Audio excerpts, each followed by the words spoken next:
দেশে যাওয়ার মজাটাই অন্যরকম। এটি হচ্ছে ইমারতের একটি ফ্লাইট। এখন বগিং কাজ সম্পূর্ণ করে যাত্রী সম্পূর্ণ ওঠানোর পর রানওয়ের দিকে যাচ্ছে। কিছুক্ষণের মধ্যে উড্ডয়ন করবে বাংলাদেশের উদ্দেশ্যে। হযরত শাহজালাল আন্তর্জাতিক বিমানবন্দরের উদ্দেশ্যে এখন যাত্রা করবে ইনশাআল্লাহ।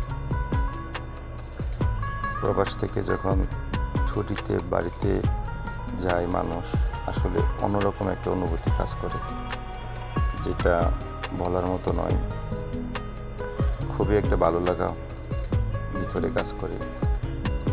ঠিক তেমনি আবার যখন দেশ থেকে ফিরে বাংলাদেশের উদ্দেশ্যে,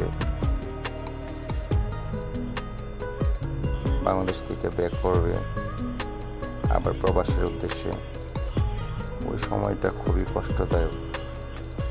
অনেকে মানতে পারে না, আসলে যারা আসা যাওয়া কন্টিনিউ করে, প্রবাস থেকে যায় ছুটিতে, আবার ছুটি শেষ করে আবার নিজ নিজ কর্মস্থলে ফিরে আসে, খুবই কষ্টদায়ক একটা ব্যাপার।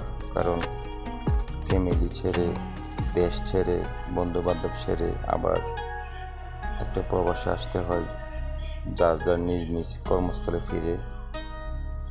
খুব খারাপ লাগে ওই দিনটা, আসার সময়টা।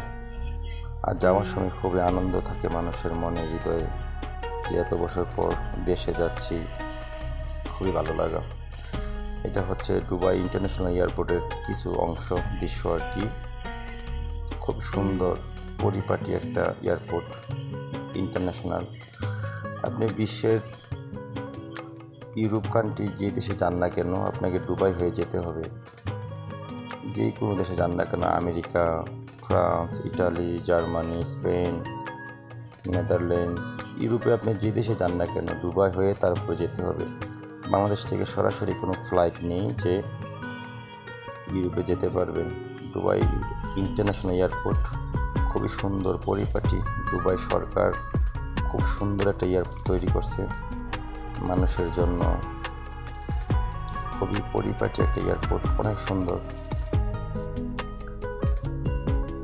এই কিছুক্ষণের ভিতরে বিমান উড্ডয়ন করবে, ল্যান্ডিং করবে। রানওয়ের সামনে এসে দাঁড়ালো, একটা বিমান ল্যান্ড করতেছে। একটু ল্যান্ড করার পরে আমরা ইনশাল্লাহ উড্ডয়ন করব বাংলাদেশের উদ্দেশ্যে। অল্প কিছু সময়ের ভিতরে আমরা চলে যাব ইনশাল্লাহ। কিছুটা সময় অপেক্ষা করতেছে যে বিমানটা নামার পরে আমরা উড্ডয়ন করব ইনশাল্লাহ। পরের ভিডিওতে বাংলাদেশে যাওয়ার পর ইনশাল্লাহ আবার বাংলাদেশ ওয়েদার দেখাবো। আল্লাহ হাফেজ।